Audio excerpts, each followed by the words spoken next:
Good day, America. Good day, and welcome to another episode of Truth to Freedom, Real Talk for Real People podcast. I'm one half of the team here, Brother James Parker, and my other half, my brother, Mr. Quentin Williams. How you doing, sir?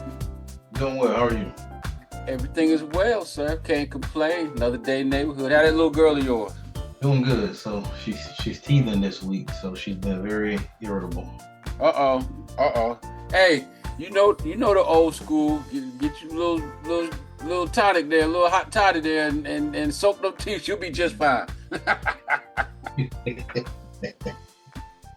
See, for y'all Americans that don't know nothing about that, older Americans know what I'm talking about. I don't have to go into details. Some of y'all don't have no idea, and if you did, you'd be calling child services right now, talking about child abuse. So we'll leave that alone. But it worked. That's what they did back in the day, and it didn't hurt nobody. Sometimes you got to go back to the old school remedies to get some stuff done. So, Yep. All right, America. Brother Quentin has found a couple of interesting videos that we're going to watch together and kind of talk about, and is dealing with capitalism. One of them is a Marcus analysis of the 20th century U.S. capitalism. It's about 44 minutes long. We're going to try to get through most of it because it was very exciting, very interesting, and a lot of information. Had no idea till you start doing the research and start looking at stuff. It brought up a lot of good things. So we're going to look at that and talk about it. And also, after that, we're going to talk a little bit, not too long, but because we're only 3 weeks away to the election. I'll be so glad when this is over because all it's doing is just setting us up for the next phase. Because once the presidential race is over, a whole nother bunch of problems come out, and God forbid whoever gets elected, it won't really matter who gets elected. If Trump gets elected, we're gonna be in a mess. If Kamala Harris gets elected, we're gonna be in a mess. It's just gonna be a mess. So I don't know, but now they want to talk about the third party and how they just don't have a chance and why they're even involved and how they're going to take votes away. And basically, it shows just how screwed up our uh, election system is and how we even process and do things. But we'll hear their analysis and we'll talk about it right now for a little bit at the end. But let's talk about capitalism. So I'm going to turn it over to my brother Quentin because he sent over this one posting from this one brother, and he really hit it on about how screwed up stuff is.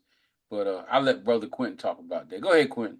So I want to start off by saying that the video, a Marxist analysis of 20th century U.S. capitalism, talks about so basically FDR until about Reagan, and so the New Deal to neoliberalism, and neoliberalism, capitalism is what we're in right now. I know Marxist is a bad word to a lot of Americans, but there's a lot of stuff in it. The critiques are pretty much dead on. Mm-hmm. And so the other video with Stokely Carmichael, or Kwame Ture is what some people may know him by. He's also critiquing capitalism and showing how backwards of a system it is. You know, I know these aren't pleasant things to hear for a lot of Americans because we're sold that capitalism is natural and it's the best system ever invented.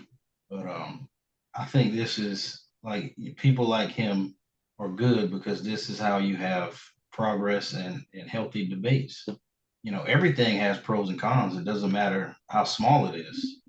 So we need to look at the pros and cons of something. That way we can make better decisions. We can fix it where we need to fix it and we can progress. That's true. That's true. Yeah.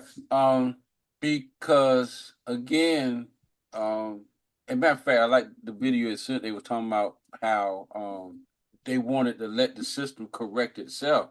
And even now they keep saying, yeah, let the market correct itself. But it can't correct itself if it's not running on its own merit. It's not running on its own merit. It's all artificially stimulated, man created, man influenced. It's nothing that is just out there running amok by itself. Um, it only takes, one or two companies to do this, or somebody to file a report saying they get ready to do this, and the whole market changes overnight, just like that. You wake up, and you like, where my money going? Where did my money go? Your money was wiped out in one night. You don't even know what happened. So anyway, all right. So let's take a look at this. Is the first one he was talking about. It's very short, but just listen to what he says, and then we'll talk about it after that. But just listen to exactly what he says. Listen to what he says. Do do do do do do do do do. All right, here we go. This country. It's thoroughly capitalist. It's imperialist country. But we could say that number one, America is the most technologically advanced country in the world. And that's an undeniable fact. It's a truism. It's a truism. America is the most scientifically developed country in the world. And right under that, we could say a second fact, which will show you how backward America is. We could say that America, in 1945, made for her people better cars than she does in 1973.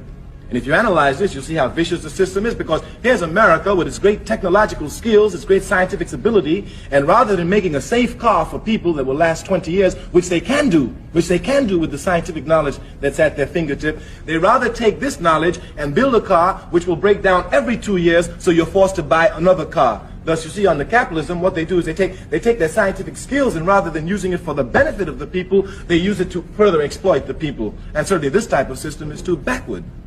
Let me show you how backward capitalism is. It's a backward system. We could make two statements about capitalism to show how backward it is. About America. America's a capitalist country. It's thoroughly capitalist. It's an imperialist country.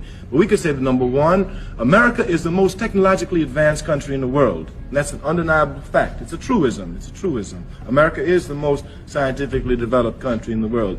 And right under that, we could say a second fact, which will show you how backward America is. We could say that America, in 1945, made for her people better cars than she does in 1973. And if you analyze this, you'll see how vicious the system is, because here's America with its great technological skills, its great scientific ability, and rather than making a safe car for people that will last 20 years, which they can do with the scientific knowledge that's at their fingertip, they rather take this knowledge and build a car which will break down every 2 years, so you're forced to buy another car. Thus, you see, under capitalism, what they do is they take their scientific skills, and rather than using it for the benefit of the people, they use it to further exploit the people. And certainly this type of system is too backward. So I'm sorry, I let it run twice because I wasn't sure that I had started from the very beginning. So I played it twice. So I'm so sorry. But so you heard that, America. He made it quite clear, and he's right. If you actually just take your feelings out of this, take your feelings out of this. Sit down and just look back. And we'll use his same analogy about cars. Because back in the day, they used to build cars that last. That is a known fact. Cars back in the days were like tanks, and they would last forever. There's still some out here now, today, in running shape and good shape. Some might have been restored, but for the most part, there's a lot of cars back from the 60s and 70s that are still on the road and are still collector's items today. But now you buy a car, if you're lucky to get a year out of a car now. Matter of fact, you're actually lucky to get 6 months before it starts giving you problems, recalls, things of that nature. Because he's right. We have so much technology that we don't know what to do with it, or it's just overwhelming, or I don't know. And California, with all their glory, with their environmental looking for the right word, restrictions. That's why they're so backwards in California with all these environmental mandates that they put on people. That that's why their gas is so high. They got a mandate that at some point, I forget the actual year, but at some point they want all people to have electric yard equipment, like your lawnmowers, your weed eaters, all that is supposed to be all battery operated. There'll be no more combustible lawn care equipment. Now, how you gonna tell somebody that's running a landscaping business that he can no longer use? Do you know how that's going to be so uncost effective? Because now you got to buy all these batteries, you got to have a way to charge. So now you got to carry. But then I don't know, can you carry a generator on your truck?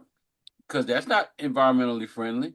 Unless you buy one of these generators that's powered by a solar panel. But even still, it's just unnecessary. But go ahead, Quentin. What's your take? Yeah, I mean, I agree.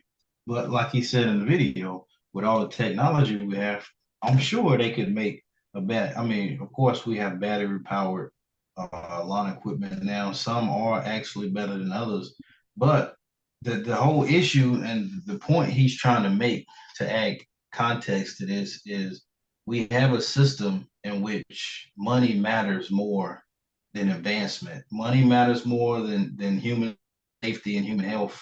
So they can, like he said, and it's known that we build things to break. So you keep buying. It's a consumer's culture, consumerism.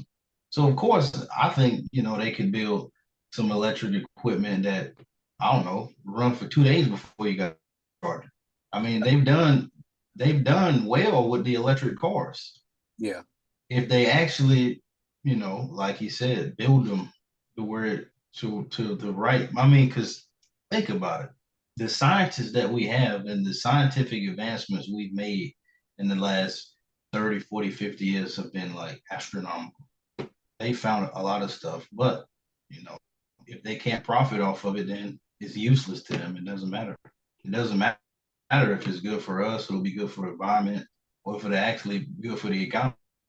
Well, yeah. So And it's sad that they actually took products and looked at it that way, whereas before it was about the quality and the longevity. You know, people were proud that their products last for years and years, and somebody, with all their glory, came into the boardroom and said, "Hey, I can show you how to make this even more profitable.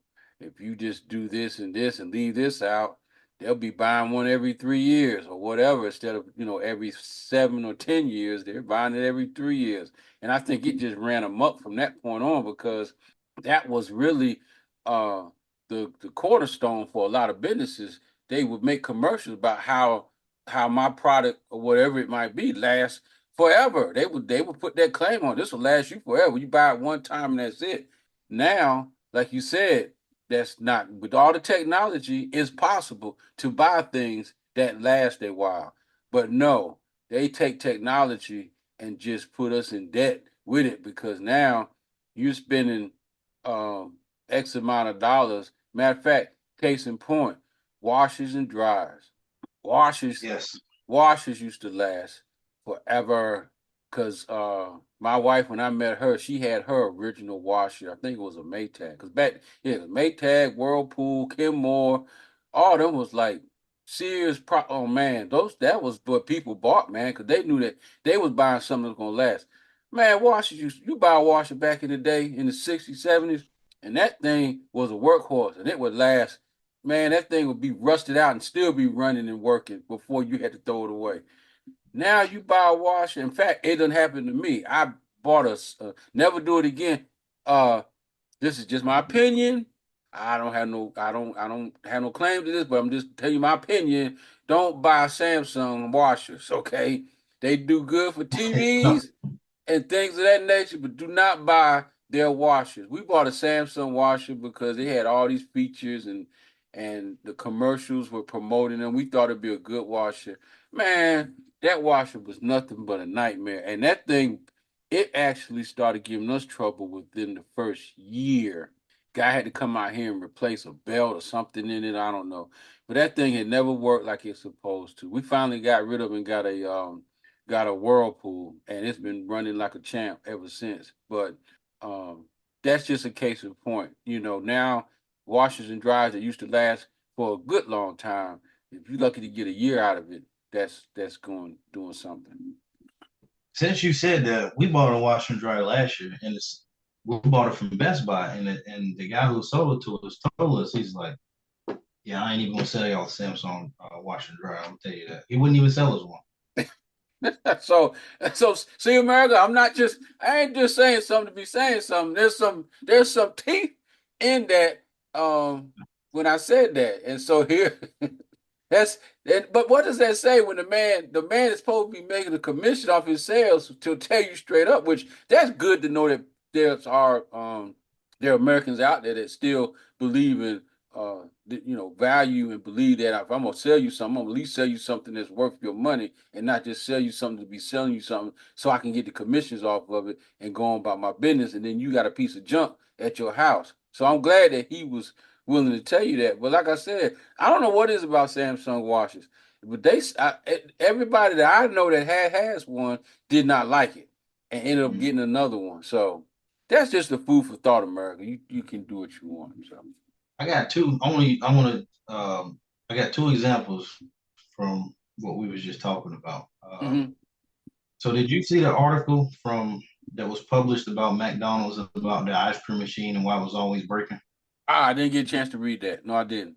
So, because it's common knowledge, people go to McDonald's and they want ice cream, and they always tell you ice cream is not working right now. Yep. So they did an investigation, and what they found was there was like the machines were built to purposefully break by the company, and the company was the only one that was allowed to fix it. So it was a revolving door. They bought the machine from the company, and then they had to call them to come fix it. This is true. It's an article. You can look this up. It came out a few years ago. That's sad. That's sad. But I believe that I believe that there's some teeth to that because with companies, you got some companies when they buy equipment, they buy from a particular vendor.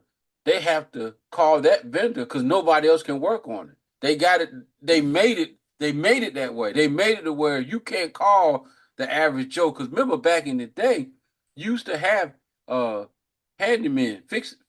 People that can fix appliances and TV. Remember remember our big tube TVs you used to have fix-it shops where you can take your TV, Watches. you watch it, all this stuff. You take it to him and they would fix it. Now they make it to where you can't even fix it. You either got to take it back to the manufacturer or you just got to buy a whole new one because it can't be fixed. So all those fix-it shops are gone. They've been gone. They've been gone for years now. Now you got some places where they fix your cell phone case or your glass, your whatever, and even they're not as popular as they were because they're making it where you can't work on these. They're making it where you can't work on these stuff because they'll put an injunction on it, and it's like you can't touch it.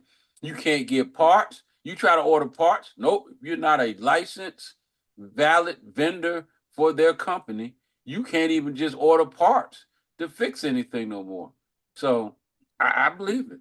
I believe it. But yeah, they've always gone down. Yeah, the softy machine is not working. It's like, well, that's what I came. That's what I came here for.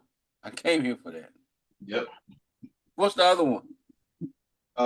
Phones, and I want to say it's the iPhone, but I might be mistaken. But there was a code written in the phone that after about somewhere between 1 and 3 years, the battery would stop working, so you had to buy a new one. I'm not shocked. Well, that's like, well, if now that you mentioned iPhones, I don't know if they still do that, but I know that as they come out in phases, at some point that iPhone, like if you bought an iPhone 9 or whenever they started naming them numbers, there's a certain time frame where they just won't work no more with the network. It's like you have to buy another phone because this iPhone was no longer compatible in the iPhone network anymore. Yeah. Yeah. So you might get, I don't know, we'll just say 5, 6 years out of it. But then after that, it will not be compatible with the network anymore. So you can't even use it. And so you have to get another iPhone if you go on iPhone. But it's a good product. I got one. It's nice. I love it. But I know at some point I might have to get a whole new phone, which I'm gonna hate. But I'm not shocked though, because the cell phone industry is a $1 billion industry because everybody has one. Everybody has a cell phone, and you add that up, everybody, every man, woman, child, Mm-hmm. and you have to get these plans and all the other stuff. So it's $1 billion industry. So yeah, I don't want you to keep the same phone. I want you to keep, because they keep upgrading them every year. Every year, all these new phones come out. Every year there's a new phone, from Android to iPhone. These are new phones. Now they got the ones that flip in a little case. Now they done went back to the little flip phone now, and it flips in a case, and it does this and does that. And other ones like a little notebook now, and it folds in and folds over and all this other stuff. Stuff that half the stuff we don't even use. But the new generation, this is what they like, so they're catering to them, and because they're the ones buying all this crap. But like you said, they're not designing them to last no time soon. And if you ain't careful, drop it one time, and that's gonna be it, brother. It's gone, it's ruined, screens cracked all to pieces, and you got to go get another phone. So, wow. Before we move on, I want to quote this comedian, George Carlin. He said, "What good is it to have 23 flavors of dental floss and homeless people?" Say that one more time. He said, "What good is it if we got 23 flavors of dental floss and homeless people?"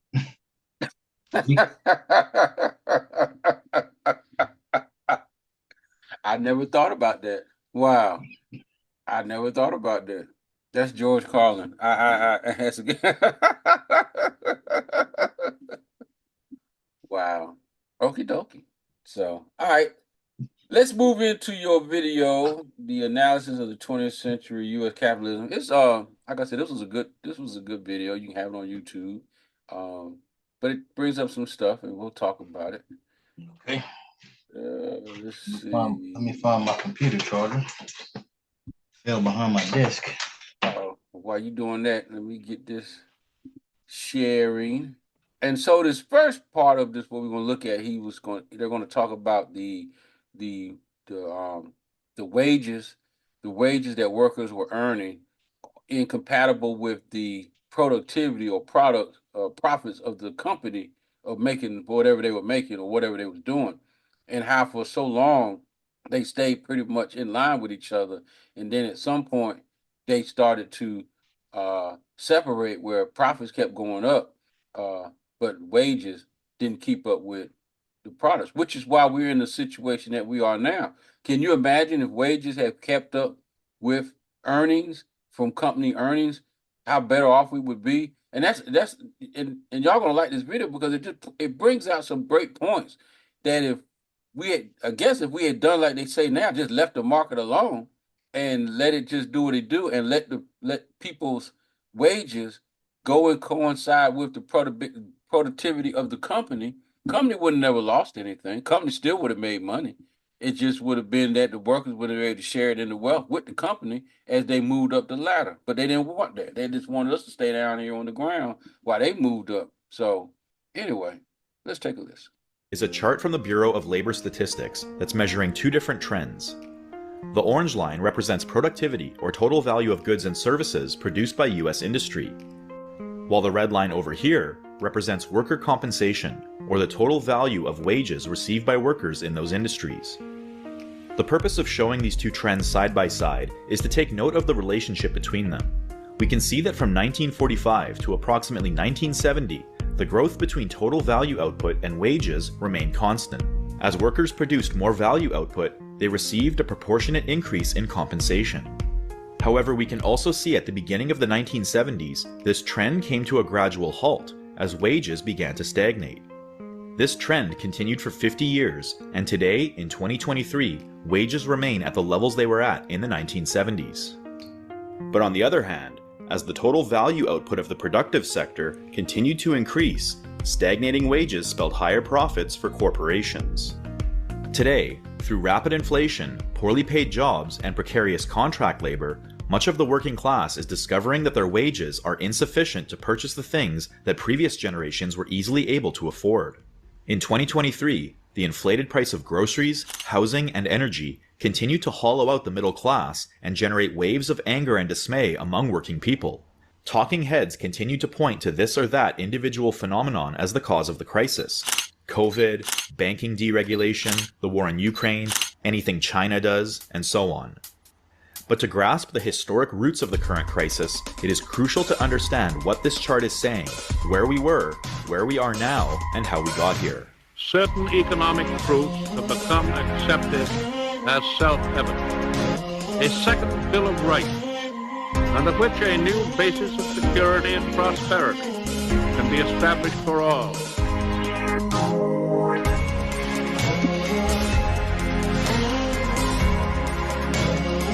In this present crisis, government is not the solution to our problem. Government is the problem. Well, the world's 10 wealthiest men doubled their fortunes during the first 2 years of the pandemic as poverty and inequality soared. This year, we'll finish what we started. Dallas makes another run.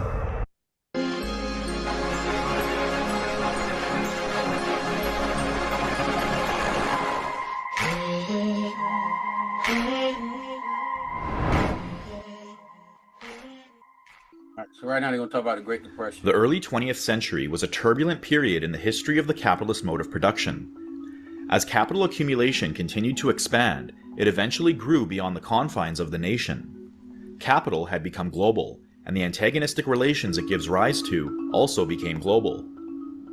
This fact was not only realized in World War I, but also with the Great Depression beginning in 1929. Both of these crises, only 1 decade apart, each emerged at the global level as an expression of underlying economic processes that continued to push outward. The Great Depression came as a sudden shock, wreaking incalculable destruction on the lives of working-class people. From 1929 to the peak of the Depression, global GDP dropped by 15%, international trade fell by 50%, and unemployment reached up to 30% in Western countries. The US, where the Great Depression was sparked, rural farming communities were hit the hardest. The price of crops dropped so dramatically that roughly 10% of rural farmers could no longer pay their debts and were forced to sell their land. It took roughly a decade before the rural crisis was resolved and the agricultural sector was restructured. So, Quinn, I got a question on that. I'm trying to figure out, people had to eat. Mm-hmm. So how would the which word I'm looking for? I'm trying to. It's food was food is something that is needed. So I don't understand how the farming industry would have been affected by anything because people had to eat. So you mean to tell me they just stopped exporting and sending stuff and they just stopped feeding people? I don't understand how farmers were not able to survive during this. Yeah. Most people then were poor, so they probably didn't have money for seeds and all that kind of stuff and hired help. But the country overall was poor. The money they got for the programs actually came from the rich people because the government couldn't fund it. Right. Yeah, he's gonna talk about that too. When I saw this, I was just trying to wonder. I said, well, I mean, how did they stifle farming? Because people were starving. We still had to eat. So it seemed like the farmers should have still been, but now you make sense. I guess I didn't think about that. They still had to buy seeds. They still had to maintain their equipment, and if they weren't making any money, they couldn't do that, which means they couldn't run their farms, which means they had to sell their property. They probably grew what was the easiest, and they could make the most out of maybe like potatoes and beans. Okay, let's continue. The economic orthodoxy during the time of the Great Depression was based on laissez-faire or let-be theory.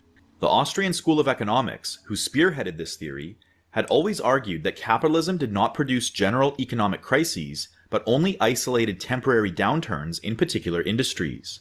They argued that if governments let the market be, economic activity would eventually re-stimulate an equilibrium between supply and demand. From here, they argued that any form of state intervention to artificially generate recovery would only further disrupt the market and prolong the crisis. The recommendation of the Austrian school to let the market be, in practice, translated to doing nothing and letting the suffering of the working class play out. Western governments were generally dissatisfied with the Austrian school's diagnosis and solution to the crisis. Millions of unemployed people were piling into soup kitchens, homelessness flooded the countryside, industries couldn't sell their products, and in the background of all of this, the Soviet Union was urging workers of the world to overthrow their governments and implement a socialist worker state. The Soviets were calling on the international proletariat to follow their lead in transcending the capitalist mode of production and building a future world that did not depend on the madness of capital accumulation, perpetual economic crises, or the barbarism of exploitation. What you got to say about that, Quentin? So I know that I've read some about the revolution in 1917. This was with Vladimir Lenin, and apparently, like the Russian citizenry, they actually got a lot of good stuff out of that. But when Stalin took over, he was more totalitarian. He was a lot harsher. He was he's the evil face of communism they always show. But like Vladimir Lenin, and a lot of stuff he did was actually good and very interesting. But like they say, you always got that one that just messed it up for everybody. Yeah. Let's continue. The Soviet Union faced many difficulties, and it was not immune from the consequences of the Great Depression. However, the Soviets successfully overcame many challenges that crippled Western capitalist societies. For example, as unemployment reached up to 30% in the West, the USSR maintained an employment rate of virtually 100%. Unlike the Austrian School of Economics, which never took Marxism or Soviet communism as a serious alternative to capitalism, other segments of the bourgeoisie certainly perceived it as a threat. What would happen, they wondered, if millions of unemployed Western workers began to occupy their spare time learning about the 100% employment rate under Soviet communism? Two individuals within the bourgeois class that diligently worked to prevent this from happening were the US President Franklin Delano Roosevelt and the British economist John Maynard Keynes. To get started in data analytics, you don't need Anything you want to add before they move to the next section? I did have something to say. What was it? I think they'll mention it later on in the video, but at one point there was a bunch of American propaganda going around about Joseph Stalin during I want to say one of the world wars. I can't remember which one it was, but he was an ally. They had posters around saying they would call him Uncle Joe Stalin. So at one point he was an ally to America, but like geopolitical politics and somebody wanting to be on top, they don't like each other because America wants to be on top, and America is on top right now.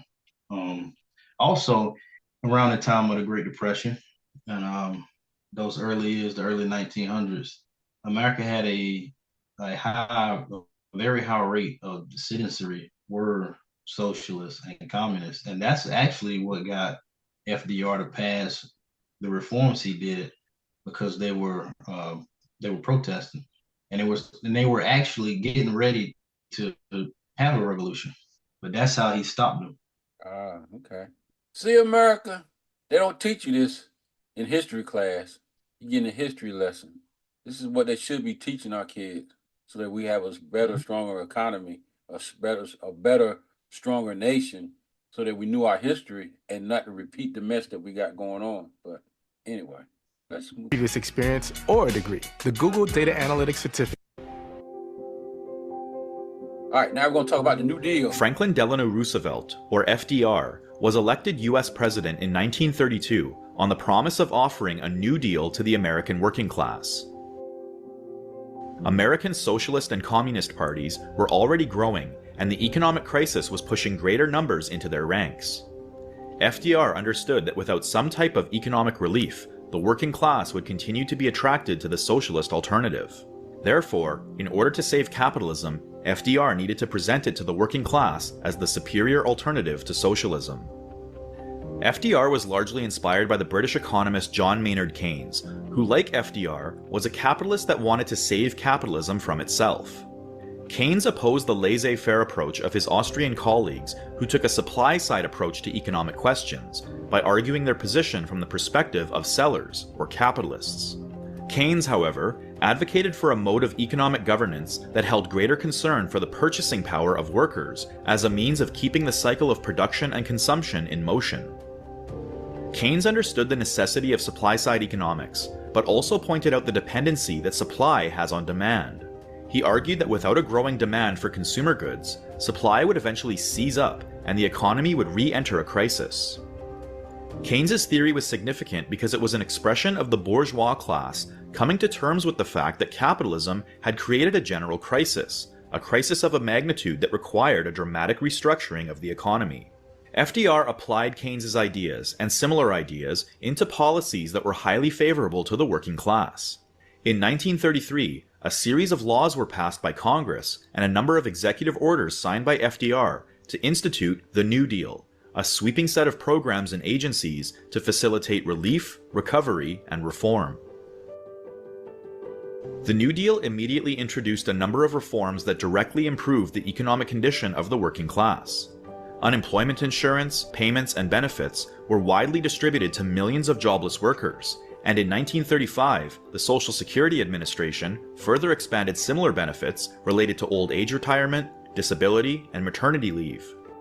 The New Deal also introduced a number of large public programs that put millions of Americans to work in building a sturdy economic foundation to avoid future crises. The Civilian Conservation Corps was introduced as a federal agency that took on the responsibility of planning the conservation and development of federal land and resources. These were jobs that were provided to unemployed, unmarried men, as well as 15,000 indigenous people employed to aid in the conservation strategies. The agency reached its peak with an enrollment of 300,000 workers. The Works Progress Administration introduced sweeping infrastructure projects which employed millions of workers who laid hundreds of thousands of kilometers of road, built over 10,000 bridges, many airports, and much housing. It had a budget of $4.9 billion, which accounted for a substantial 6.7% of US GDP in 1935. The Works Progress Administration also introduced the Federal Project No. 1, which established a series of cultural programs ranging from the Federal Art Project, Federal Music Project, Federal Theater Project, Federal Writers Project, and the Historical Records Survey. The overriding purpose of the New Deal was to provide employment and income to millions of unemployed and unskilled workers. The jobs provided by these new agencies did not always pay well, but the wages were sufficient to stimulate an overall economic recovery among the US workforce. However, for the working class, these agencies represented much more than mere job programs. The infrastructure projects introduced by the Works Progress Administration built much of the foundation that helped elevate the standard of living of the US workforce. Housing was filled with low-income workers, highways were laid for the emerging automobile industry, and large energy projects would fuel the rising standard of US living. Furthermore, Federal Project No. 1 even demonstrated an effort to democratize cultural products by building capacity for theater, art, and musical productions among the working class. The New Deal reforms also took aim at restructuring labor rights and the overall meaning of US citizenship, not only by expanding the rights of ethnic minorities, including indigenous peoples, albeit marginally, but also by guaranteeing an expanded domain of rights to the working class in general. In 1935, the FDR administration introduced policies that greatly strengthened the power of labor unions to negotiate a fair agreement with their employers. The Congress of Industrial Organization, CIO, was introduced as a means of organizing and mobilizing labor under the purview of the state. Shortly after its establishment, the largest labor action in American history was sparked in Flint, Michigan, where auto workers demonstrated by laying down their tools in a sit-down strike. This strike quickly spread to other auto plants, and eventually 100,000 workers were picketing their plants across the country.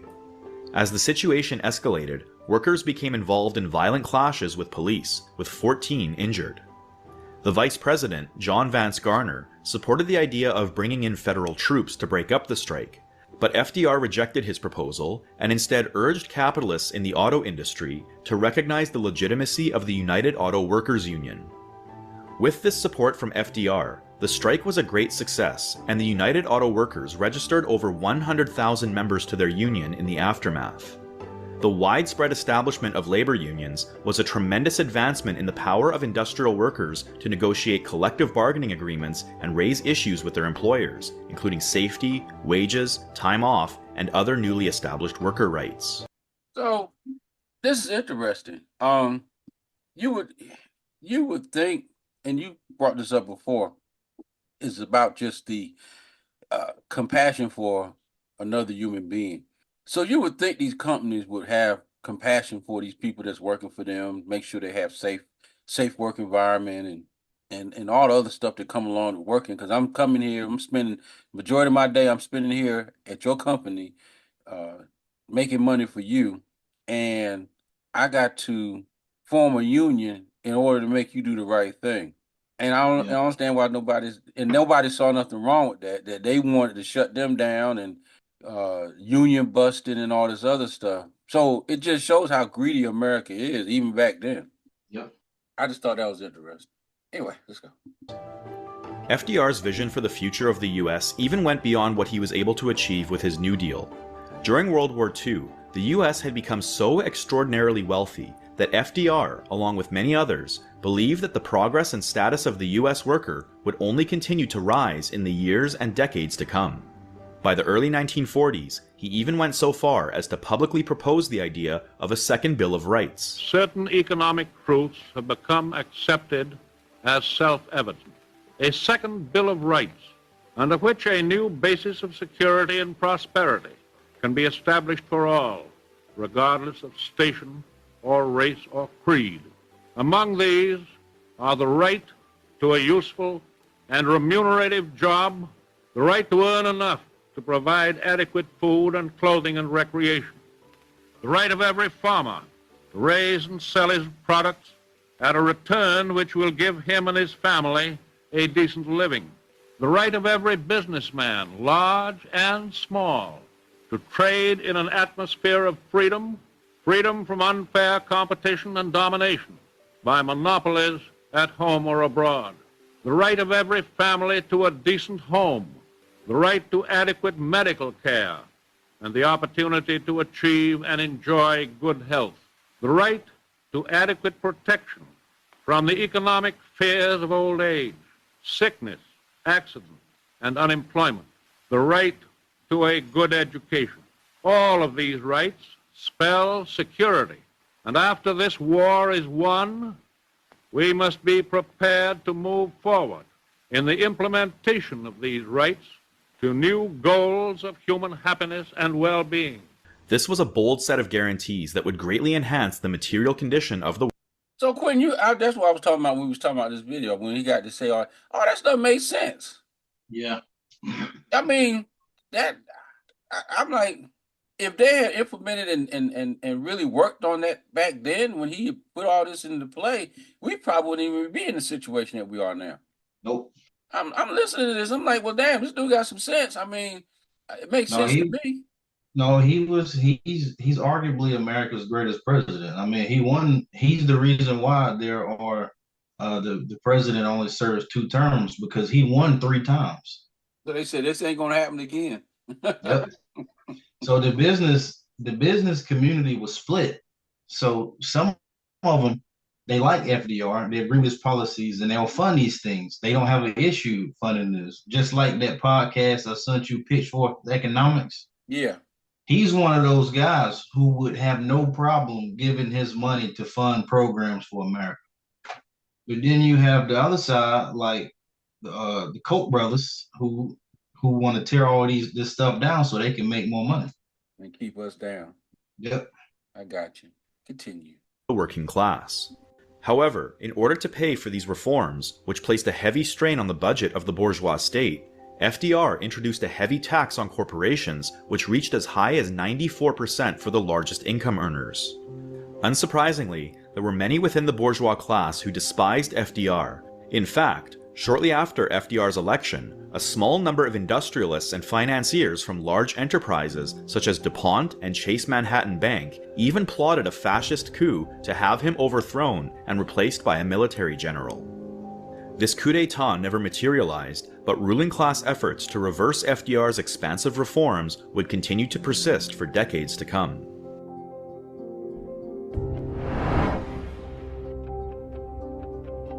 All right, now we're going to go into the golden age of capitalism. Anything you need to add before we move into this?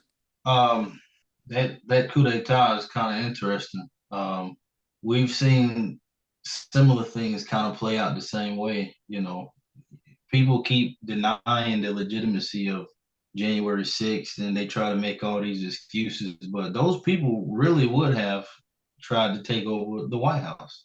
Yep. And not only did it happen there, but it happened at the Capitol in Michigan. They tried to kidnap the governor of Michigan. So like these are real legitimate threats that people keep making excuses for. But it's what happens when the people are not happy with, well, I say not happy, but they don't want to conform to a better way, you know. And sorry. No, go ahead. Not everybody knows about General Smedley Butler, but he wrote a book. He was a decorated general, and he wrote a book. He said that I was a gangster for capitalism. I think his book is called War is a Racket. It's a racket. Okay. Yeah, Smedley Butler, Marine Corps. He was a Marine Corps officer. Yep. Ask me how I know. All right. Let's go into the golden age of capitalism. Unlike the developed industrial economies of Europe and Japan, the US had entirely avoided the destruction of World War II being brought onto its own soil. Throughout the war, as Europe destroyed its industrial capacity, American productivity only continued to grow, and by the end of the war, it not only had all of its industry intact, but was by far the most prosperous nation in the world. This unique set of circumstances provided the historic opportunity for the US to step forward as the global hegemon, at least over the capitalist West. World War II erupted as a conflict between imperialist powers such as the US, Great Britain, Nazi Germany, and Japan, seeking to broaden their influence over the colonial world. In order to prevent such conflict from reoccurring between major capitalist powers, the US saw it necessary to exercise unilateral hegemonic control over global economic affairs. It enforced this hegemony through US proxy institutions that were established at the global level in 1948, such as the World Bank, International Monetary Fund, the North Atlantic Treaty Organization, and the General Agreement on Tariffs and Trade, which later became the World Trade Organization. These institutions were introduced under a set of global rules and regulations known as the Bretton Woods Monetary System. The system was planned and implemented through the Bretton Woods Conference, which brought delegates together from across the world to sign on to the agreement. Everyone generally recognized the gravity of the agreement in handing over near total control to the US in planning of the world economy. John Maynard Keynes was the British delegate to the negotiations and underwent severe stress in guaranteeing Britain a secure position in the future global order no longer under its control. Meanwhile, Soviet delegates also felt extreme pressure coming from the US. 27 million Soviets died in World War II. It single-handedly defeated the Nazi attack on the Eastern Front and secured all of Eastern Europe under its control. But despite all of this, the Bretton Woods system treated the Soviets no different from Germany or Japan. The Soviet government refused to sign on to the agreement to participate in the system and condemned the conference that organized it as a branch of Wall Street. This marked, in many ways, the end of the World War II alliance and the beginning of the Cold War. The global reforms introduced by the Bretton Woods monetary system had the effect of restructuring circuits of capital within the Western world, particularly between Europe and the US. The American ruling class understood that without an export market for the large magnitude of commodities it was now producing, it would quickly face the problem of overproduction, underconsumption, and eventually fall back into a crisis. Therefore, the European Economic Recovery Plan, or the Marshall Plan, provided much of Western Europe, including the former German and Japanese enemies, tens of billions of dollars in low-interest loans to rebuild their infrastructure. In doing so, the US not only elevated itself to the status of a creditor nation, putting itself in a position of guiding the industrial development of Europe, but also established an export market to consume American goods. So you're already using ChatGPT, and well, that's awesome. There is one little problem. In the 10 years following the New Deal, the US GDP on average grew a staggering 12.5% every year, beginning at $67 billion in 1934 and reaching $224 billion in 1944. The wealth generated by US unipolar hegemony would continue to fund the domestic New Deal reforms that provided the US working class a growing standard of living. The car you wanted is really here. It's delightful, it's lovely, it's DeSoto. You'll understand the reasons why. For once you drive it, you'll want to buy. It's delightful, it's lovely, it's As the wealth of the working class grew, so too did its desire for home ownership. The New Deal had provided some relief to homeowners in the 1930s, but it was World War II that truly enriched the working class and sharply raised its standard of living.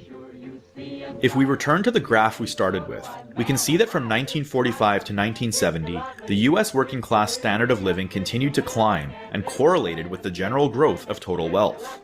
In other words, as the working class contributed to the growing wealth of society, they were rewarded for their contributions with a proportionate increase in the share of total wealth. This post-war economic boom is what historians sometimes refer to as the golden age of capitalism, and is the historic context under which the concept of the American dream is born. The American dream is central to the role of securing the hegemony of the capitalist system and its legitimacy in the eyes of the working class. It not only represented the idea that material comfort was achievable through hard work and discipline, but furthermore, that the capitalist free market system was what ultimately provided the opportunity for upward mobility. Workers, if they just continued to work hard, could achieve the American dream themselves: a home, a family, a vehicle, a white picket fence, and so on. In 1955, the median annual family income was $4,400, and the median cost of a house was approximately $9,000, and roughly 60% of US households own their home. By 1965, the median annual family income was $7,000, the median cost of a house was $21,000, and roughly 65% of US households own their own home. In other words, So I want to point out something. Hopefully, I want to point out something. Hey, Quentin, please chime in. If America had kept wages along with profits, and you saw the cost of a home and all that back then. This is 1965. Whoops, I was trying to get back there. So in 1965, the average income was $7,000, and the cost of a house was $21,000. If wages had kept with profits all those years, how better off would generations have been? Because they would have paid this house off. That house now would have been worth, I don't know, 200. Well, no, now it probably 4,000. But that house would have been way more than what they invested. So they invested 21,000 plus whatever interest they would have paid into it. So it might have cost them probably a total of $25,000, 30,000 at the most. But if their income had went up along with profits, how much more generationally we would have been off? You know what I'm saying? Yep. Because they would have invested into that house for $21,000. That house would have been triple now, but their income would have went up as the same, and so they would have been able to invest with more and leave more. Their children and grandchildren would have benefited from this because their wages would have went up along with profit. And I don't know, man. I look at that. It's like, man, we'd have been so much better off. But I don't know. What do you think? No, I mean, absolutely.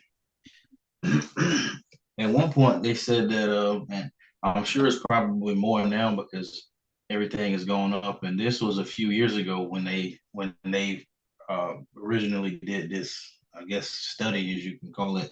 But they said if wages had kept up with like production, minimum wage would be like $25 an hour right now. And people will be able to afford what they need to afford. Because like he said, when he was given the second Bill of Rights, he said that they have wages to where people can at least afford what they need and live comfortable. I'm paraphrasing, but I mean, that's what he was saying. Basically, so you can have the things that you need and live happy. Ain't nobody saying about go out here and buy $1 million car, but we just saying the basics. You should be able to at least be able to live and earn and be comfortable with the basics: food, shelter, transportation, and still have some left over to enjoy life, and not just working just to have a car and a place to live and food in your house. I mean, that's what he was saying, and that's all we're saying now. Everybody gets all turmoil when you start talking about raising minimum wage. Minimum wage didn't need to be raised. It didn't keep. They're telling you it has not kept up with what it should have kept up with. That's why we're in the situation that we are now.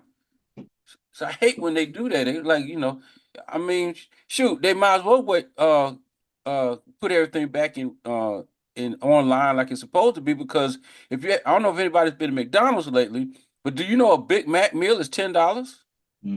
It's $10 to get a Big Mac meal. It's $9 and some change just to get a Big Mac. When a Big Mac, you get Big Mac meal for $2 something. That's the sandwich, the fries, and the drink. Yep. Used to be $2 something, $3 at the most at one time. Now it's $10. But they don't want to raise your wages. And then they want to talk about, oh well, if we raise the wages, then no, it don't. If we had stayed right along with productivity, you would have to raise nothing, because you would have been right in line with everything else. I digress. Here's another way to think about it. Minimum wages, federal minimum wage is $7.25. So a McDonald's worker would have to work an hour and some change to afford a Big Mac meal. There you go. That makes no sense, but there you go. I like that. But there you go. Let's continue. Their own home. In other words, in 1955, the cost of a home was generally equivalent to a 2-year salary. In 1965, it was equivalent to a 3-year salary. Today, in 2023, the average cost of a house is anywhere from between 5 to 6 years worth of median income. Throughout the 1950s and 60s, home ownership increased in both absolute and relative terms by the tens of millions. The economic landscape of the golden age of capitalism was the basis of a new social contract between the state and citizens. Capitalism would remain intact, but the working class would share in a larger portion of social wealth, particularly in securing a piece of land and a home of their own. Every college student needs to have Grammarly in their life. If you didn't know, Grammarly is an AI writing partner that helps students with their writing. This social contract worked as long as the working class kept its head down when it came to questions of foreign policy, war, imperialism, or the workings of US empire. The underlying truth to the prosperity of the US working class is that it was largely built through the exploitation of colonial labor across the world, which it constantly harassed through its military. The socialist revolutions in Vietnam in 1945, Korea in the same year, China in 1949, or Cuba in 1959 represented efforts for the colonized nations of the world to assert their self-determination on the global stage. Each of these socialist revolutions posed threats to Western dominance by resisting imperialist exploitation, which is why the US made such violent efforts to crush them throughout the Cold War.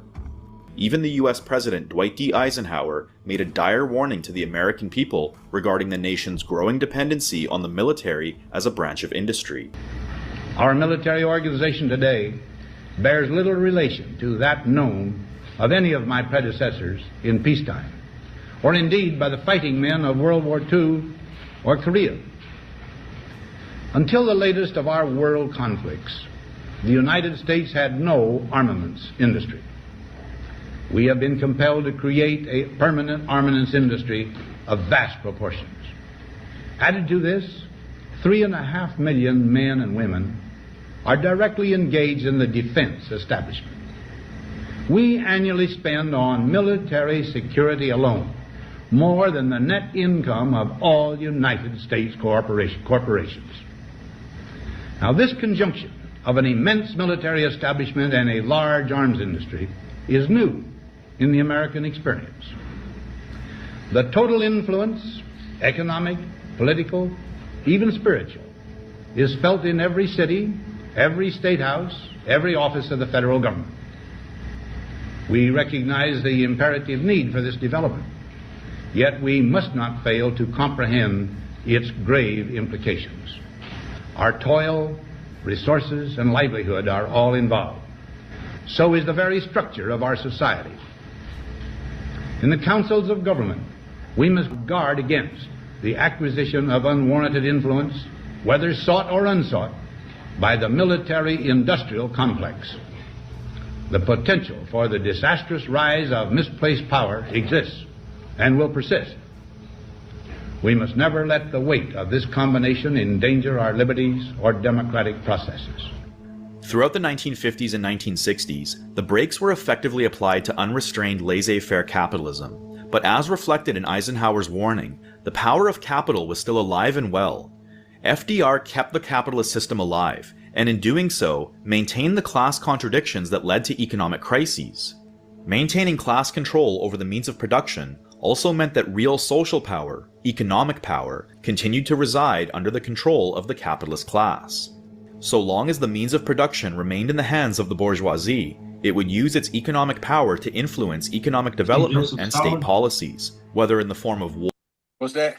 They had Joseph Stalin standing beside FDR right there in that picture. That one there? Go back just a little bit to that last picture. Start right there. There he is. That's Joseph Stalin on the left, and Winston Churchill on the right. Huh. Gotcha. Okay. So long as the means of production remained in the hands of the bourgeoisie, it would use its economic power to influence economic development and state policies, whether in the form of war, lower wages, corporate tax cuts, curtailing worker rights, or reducing social spending.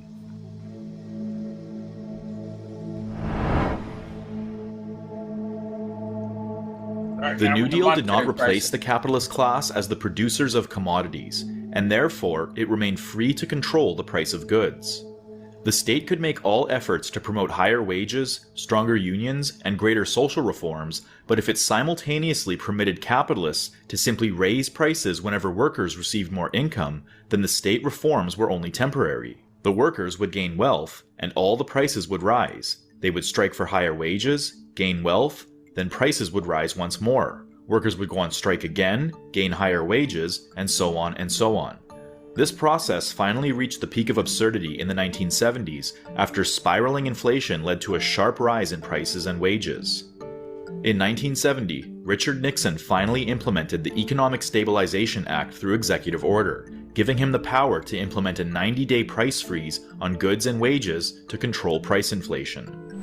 We must protect the position of the American dollar as a pillar of monetary stability around the world. In the past 7 years, there's been an average of one international monetary crisis every year. Now, who gains from these crises? Not the working man, not the investor, not the real producers of wealth. The gainers are the international money speculators. Because they thrive on crises, they help to create them. In recent weeks, the speculators have been waging an all-out war on the American dollar. The strength of a nation's currency is based on the strength of that nation's economy. And the American economy is by far the strongest in the world. Accordingly, I have directed the Secretary of the Treasury to take the action necessary to defend the dollar against the speculators. I have directed Secretary Connally to suspend temporarily the convertibility of the dollar into gold or other reserve assets, except in amounts and conditions determined to be in the interest of monetary stability and in the best interest of the United States. This period of rapid price inflation unfolded within a broader crisis of U.S. hegemony at the... Go ahead. This speech that he just gave, Nixon was a Republican, sounds like a progressive.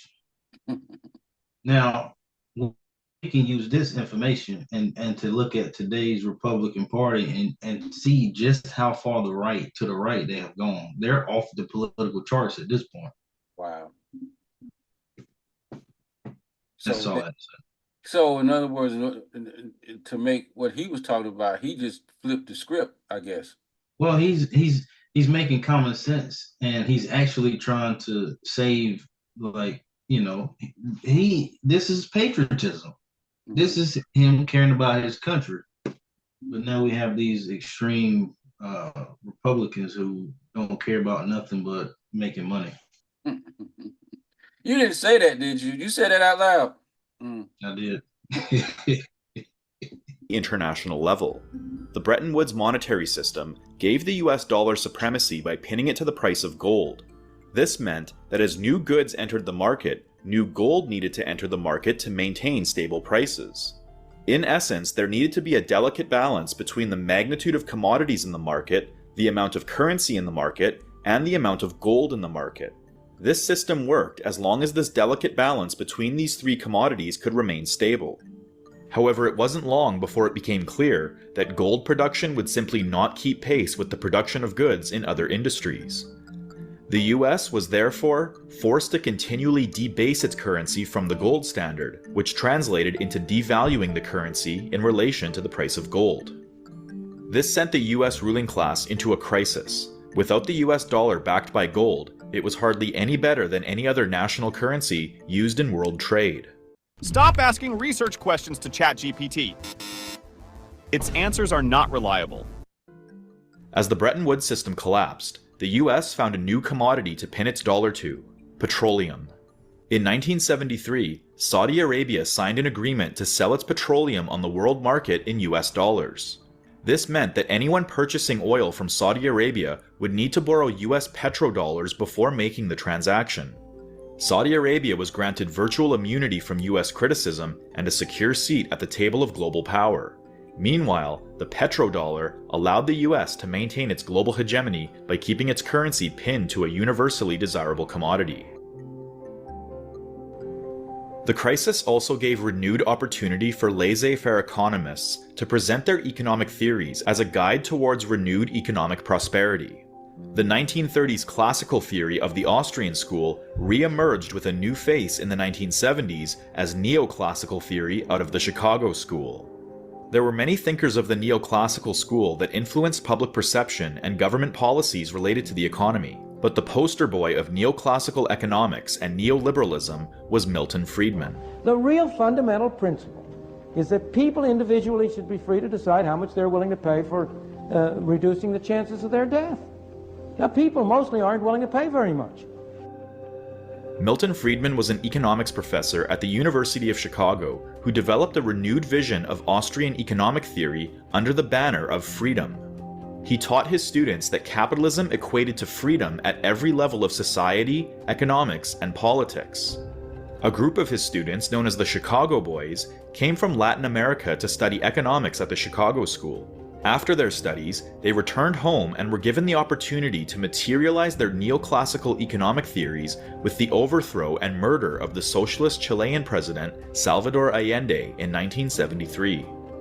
The far-right military dictatorship that replaced the socialist Allende staffed many of the Chicago Boys in key positions of policy development. They introduced sweeping reforms that dismantled many of the progressive programs and agencies introduced under Allende that were not dissimilar to those of FDR's New Deal.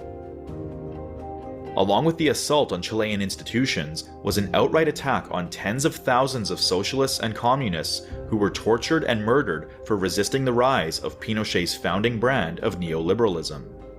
By the 1980s, the ruling class in the US and England decided that they liked what they saw in Chile and proceeded to introduce similar brands of neoliberalism in their own countries, which came to dominate much of Western Europe and Canada shortly after.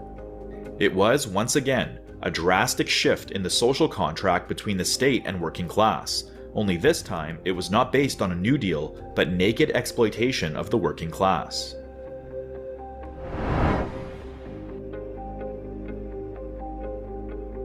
Neoliberalism marked a definitive end to the era of Keynes's demand-side economic theories, and inaugurated a sharp return to laissez-faire capitalism.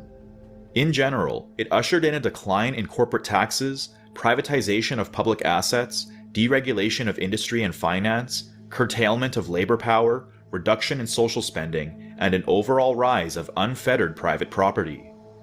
The neoliberal worldview views capitalism as a market system guided by voluntary exchanges between buyers and sellers. Market equilibrium between supply and demand is achieved when this process is allowed to occur unimpeded. State intervention, whether in the form of taxes, public ownership, industrial regulations, or social reforms, is seen as antagonistic to market forces and therefore ought to be minimized. Government is not the solution to our problem. Government is the problem. It is time to reawaken this industrial giant, to get government back within its means, and to lighten our punitive tax burden. And these will be our first priorities, and on these principles there will be no compromise. In Chile, the neoliberal experiment was initiated with the privatization of the state-managed pension program. The pension system was intended to secure a fund for old age retirement for working-class Chileans. It was one of the many progressive reforms introduced under Allende, but the Chicago boys turned the pensions into a massive Wall Street gambling fund and handed it over to financial speculators. In the US, nothing demonstrated neoliberalism's departure from the New Deal era more clearly than the Reagan administration's handling of the air traffic control worker strike in 1981. Unlike FDR, who lent legal and moral support to the struggle of trade unions against capital, Reagan's approach to striking workers was much more favorable to employers. In 1981, when the Professional Air Traffic Control Operators Union decided to launch a strike, 13,000 workers walked off the job to demand a shorter work week, more pay, and greater negotiating power for the union. The Reagan administration fired almost all the striking workers and had them immediately replaced by military air traffic controllers. The neoclassical economist Alan Greenspan, reflecting on the legacy of Ronald Reagan, noted that perhaps the most important and then highly controversial domestic initiative was the firing of air traffic controllers in August 1981. The president invoked the law that striking government employees forfeit their jobs, an action that unsettled those who cynically believed no president would ever uphold that law. President Reagan prevailed, but far more importantly, his action gave weight to the legal right of private employers, previously not fully exercised, to use their own discretion to both hire and discharge workers. This state-sponsored strike breaking was a major signal to capitalists in other industries. It sent the message that they no longer had to be tolerant when their workers formed into a rabble. They could simply be terminated and replaced by scabs. Neoliberalism developed within the context of two major changes at the global level. The first was globalization. Until the 1980s, globalization referred to the export of commodities or capital in the form of foreign investment. But with the invention of the jet engine and global telecommunications technologies, it became possible to export entire means of production abroad. The underdeveloped world started becoming the epicenter of manufacturing as Western capital began setting up shop in countries like China.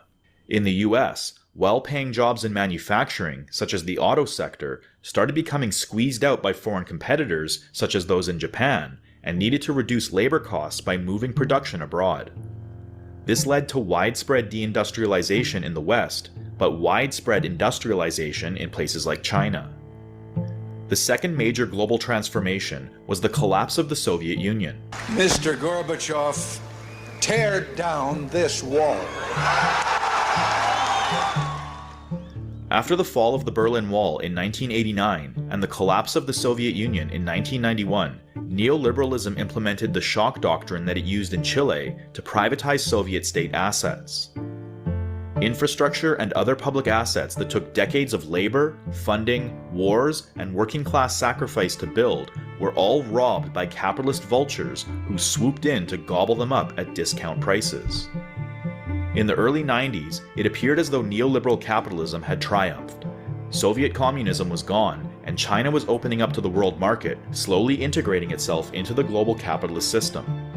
Many within the bourgeois class were celebrating and touting the triumph of capitalism in ushering in the end of history.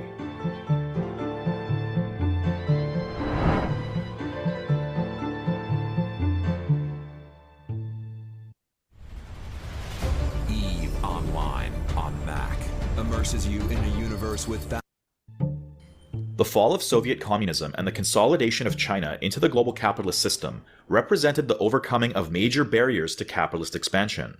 Soviet communism was no longer a viable alternative, and Chinese communism would surely endure the same fate within the global capitalist system of trade and finance. But this triumph only resolved the crisis for the bourgeois class. Cheap labor in China and the opening of markets across the former Soviet states did nothing to improve the lives of working-class people at home. The working class was generally apathetic towards capitalism. This remained true throughout the 1990s as well as the early 2000s, but after the 2008 economic collapse, many people woke up to the violence of the capitalist system as their homes, their jobs, or their life savings were ripped away from them at the drop of a dime. In wake of the 2008 crisis, 10 million Americans lost their jobs, 3 million Americans lost their homes, and millions of people lost their life savings as $450 billion was wiped out from pension funds. Meanwhile, the banks, whose risky but very lucrative financial speculation fueled the crisis, were bailed out with taxpayer money to the tune of roughly $750 billion, while the executives of these financial industries walked away from the crisis while paying themselves record bonuses, up to $90 million. Once again, the distinction between the New Deal and the neoliberal approach to economic crises came to the forefront. In 1933, the Great Depression was resolved with a massive redistribution of wealth to the American working class. But the Great Recession of 2008 was resolved with a massive redistribution of wealth to the financial system. With the hundreds of billions of dollars in bailouts and the trillions of dollars of monetary stimulus, nearly all of it went almost directly into the hands of the capitalist class. In the 1930s, the Great Depression led many workers into socialist and communist parties who sought to follow the lead of the Soviet Union in waging a revolutionary struggle against capital. But in 2008, no such alternative existed. The capitalist class did not need to make any concessions to the workforce, nor did it even need to deter foreign nations away from a communist alternative. When it came to economic downturns and crises, everyone would simply have to bite the bullet as capital was bailed out. The period leading up to the current crisis, featuring price inflation, wage stagnation, rampant economic inequality, and ecological destruction, there have been tentative proposals for a renewal of Keynesian economic policies. Some have argued for a Green New Deal, which would introduce large infrastructure projects in the energy sector to place the US as a global leader in so-called sustainable development. Others argue that the nature of the global economic system requires a type of global neo-Keynesianism to introduce an international redistribution of wealth. While it may be fair to draw certain parallels between the crisis of the 1920s and the crisis of the 2020s, history teaches us that it is necessary to move beyond the capitalist system in order to seriously confront the global challenges that lay ahead. As the New Deal was being unrolled in the 1930s, socialists and communists warned US workers that if capitalists had the power to give workers these reforms, they also had the power to take them away. Keynesianism with a global humanitarian face, or greenwashed Keynesianism, is still an economic system in the hands of the bourgeois class. We should also keep in mind that the so-called golden age of capitalism, while beneficial to many workers, was also the basis of redlining black communities, growing the military-industrial complex, colonizing the Third World, enforcing strict gender roles in the family, and continuing the perpetual robbery of indigenous land. It should also be noted that each of these crises was resolved at the global level through monetary reforms that maintained US unipolar hegemony. After the fall of Soviet communism, the US ruling class believed that global capitalism had truly presented the world with no alternative, and for several decades this certainly seemed to be true. In 1990, China's GDP sat at around $360 billion. Poverty was still widespread, industry was underdeveloped, and the country's voice held little sway in geopolitics. By 2000, Chinese GDP had tripled to $1.2 billion. Fueled by over 1 billion people seeking to avoid another century of humiliation, China easily became the fastest growing economy in the world, with an average annual growth rate of approximately 9%. By the onset of the 2008 economic crisis, China's GDP was at $4.5 trillion, and it was no longer stuck in a position where it was forced to endure the global economic chaos caused by unfettered neoliberal capitalism and the US petrodollar. The crisis was a wake-up call for China, and it decided to start asserting itself on the world stage. By 2021, China's GDP stood at $17.7 trillion, and it has quickly emerged as one of the most important economic powers in the contemporary political milieu. Well, the world's 10 wealthiest men doubled their fortunes during the first 2 years of the pandemic as poverty and inequality soared. That is the claim of the British aid charity Oxfam. It is calling on governments to tax the gains made by billionaires whose wealth increased by an average rate of $1.3 billion a day. In wake of the COVID-19 crisis and the war in Ukraine, China has been on the forefront of producing the initiatives and infrastructure that are necessary for a more equitable and sustainable global development, as seen in the Belt and Road Initiative. But more importantly, as US imperialism threatens to plunge Europe into World War III, China has proven to be a global leader in peace. In March 2023, China brokered a peace deal between Iran and Saudi Arabia and has demonstrated global leadership in brokering a peace deal between Ukraine and Russia. But perhaps the most significant initiative spearheaded by China and its global partners is in the introduction of an alternative global currency to the US petrodollar. In 2023, the BRICS nations, Brazil, Russia, India, China, and South Africa, introduced a plan to implement trade of petroleum in currencies that circumvent the US dollar. If this plan moves forward, it will spell the end of the petrodollar and the end of US dollar hegemony across the world. As neoliberal capitalism continues to deepen its contradictions, US imperialism resorts to violent means to resolve the underlying perpetual economic crises. Bombing the hell out of the Middle East, occupying Afghanistan for 20 years, overthrowing foreign governments, stoking Taiwanese nationalism, or provoking and escalating the war in Ukraine. All these unnecessary and undesirable provocations and conflicts are squeezing the working class to keep neoliberalism alive. China is fighting to undermine this neoliberal system of capital at the global level, and if socialists, trade unionists, academics, or any brand of Marxist is serious about fighting for a world beyond neoliberal capitalism, we should be identifying with China as our ally in this struggle and work to organize and fight against capitalism at the ground level here at home. Capitalism will not wither away on its own, but needs to be pushed through organizing a party that will be ready to seize capitalist crises and direct the masses towards a world defined by peace and cooperation between nations.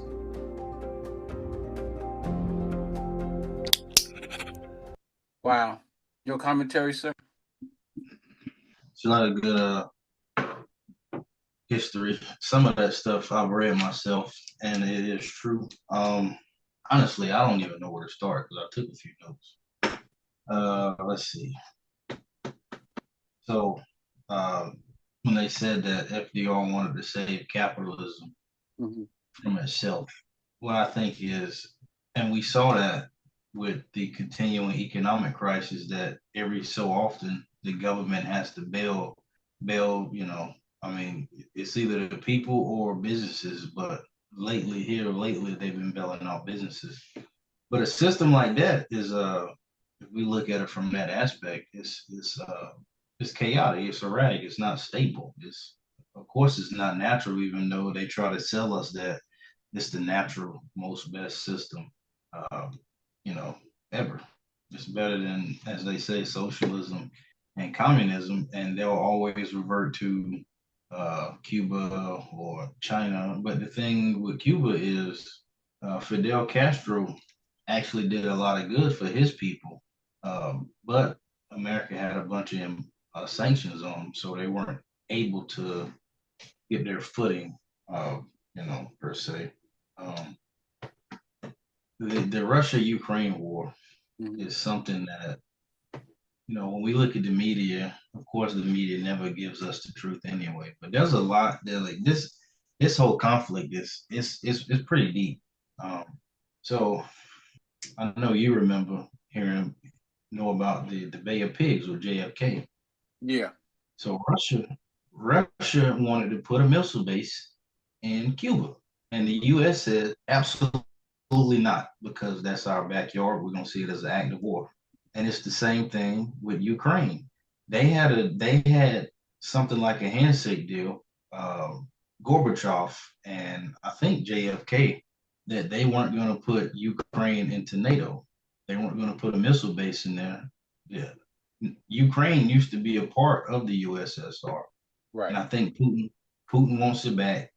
That's another conversation, but he told them that if they were allowed into NATO and they put a missile base in there, he was going to see it as an act of war. I mean, given the history, and this man Putin has a lot of issues. I'm not defending him or taking up for him, but he is the leader of his country. He's going to do what he thinks is best for him and his country, just like America does. Yep. Well, speaking on the bailout, so nobody probably would have been bailed out if, one, people weren't, the business owners weren't so greedy for profit, and two, they was taking care of their employees. they wouldn't have had to been bailed out. The system would have worked if wages kept up with productivity. So I guess that's a lesson to learn, but nobody's never pointed that out. They just, they said that these businesses were too big to fail. But somebody had mentioned, I forget who it was. It was like, well, how are they not too big if this is how the system worked? If they weren't able to manage their business to be profitable and now they're on the verge of bankruptcy, then let them bankrupt. But then but then they huh? Not to cut you off, but since you said that, that's right though, because that's what capitalism is supposed to be. Is that if you can't compete in the market, then that's it. You're out. Somebody else comes in that can take over. You don't get a bailout. Well, then that's what I'm saying. It should have worked that way because then they turned Yeah. around and used the American people uh, as the soft spot. Well, you'll be putting all these people out of work and blah blah blah, and so now it turned from how the business is supposed to work to, we can't have all these people out of work. We're gonna go into another depression and blah blah blah. And I'm thinking to myself, okay, well, either we're gonna run the system like it's supposed to be or not. And they showing where we done went over here to Saudi Arabia and dealing with all this petrodollars and all this other stuff. If we had just stayed right here, and that's one of the major issues I have about America. We always run around getting our nose in places where we don't need it. And they've said it back then, and I'm saying it now because it's true. It's always they're over there because it's always been about that oil. That's all it ever been about. The profits and the oil that was over there is the only reason why we even stuck our nose over there for all those years and had anything to do over there. Other than that, we wouldn't have been over there. We would have been like, y'all, you blow each other up as far as I'm concerned. But we stick our noses trying to circumvent other people's governments, just like he said, and trying to push off what we believe in, whatever, when we should have just stayed right here in America and ran our country under the system that we had. And if anybody want to come over into this country, would have to assimilate into the system that we're doing. We're not adapting to whatever system you are. You come in here, this is the system, this is how it works, this is profit for products and so forth and so on. And you can establish your business here, so forth and so on. But this is what you have to do and whatever. I think we would have been fine. But we branched off in all this other different stuff, worried about China and all this other stuff, and now it's crazy.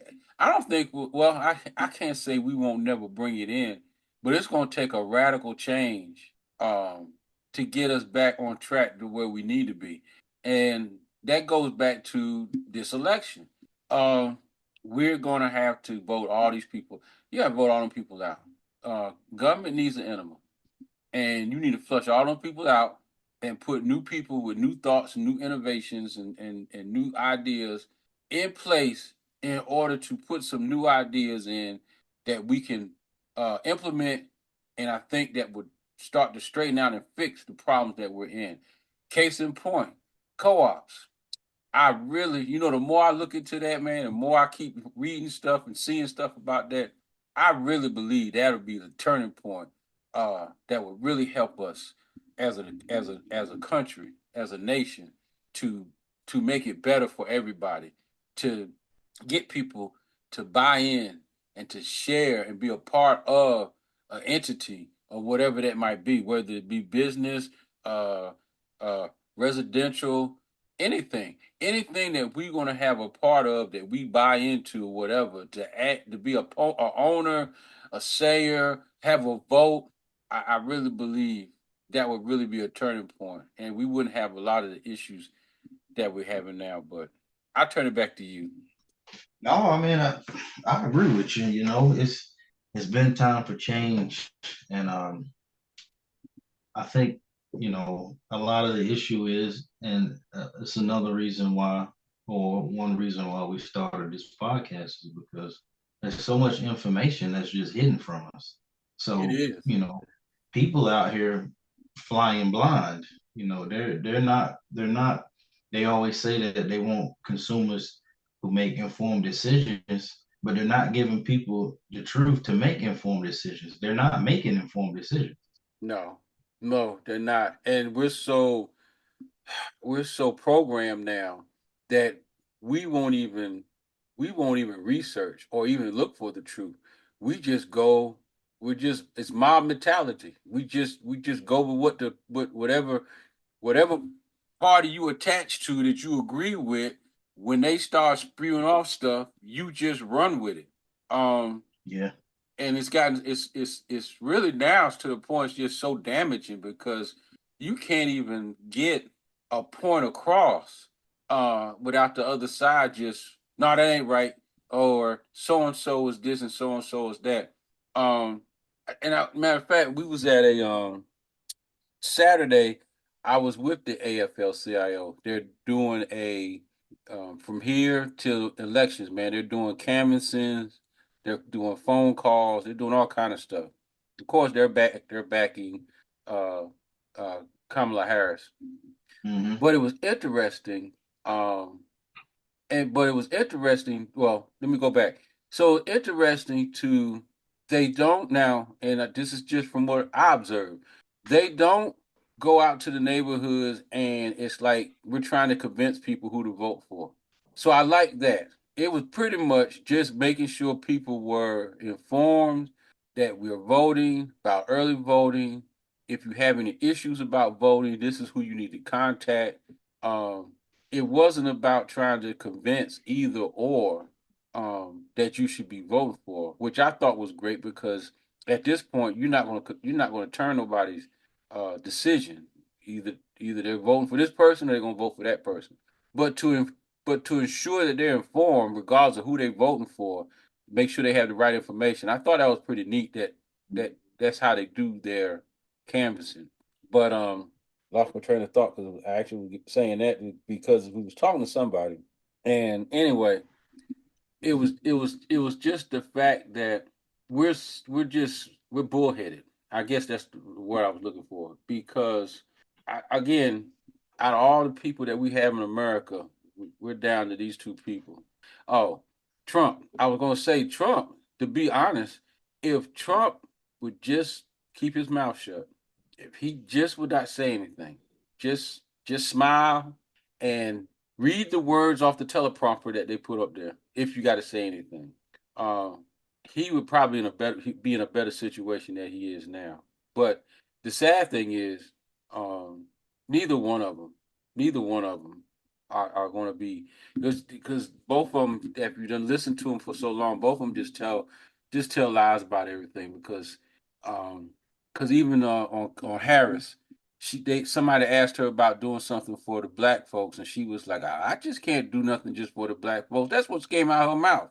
But then she just said at a rally the other day that she was going to do something that was going to help black folks. But you just said you wasn't just going to do anything to help black folks. But here in this rally, you just said you're going to do something to help black folks. So it's like they just go back and forth, back and forth. So yeah. And in bringing that up, one last thing, so we can wrap this up.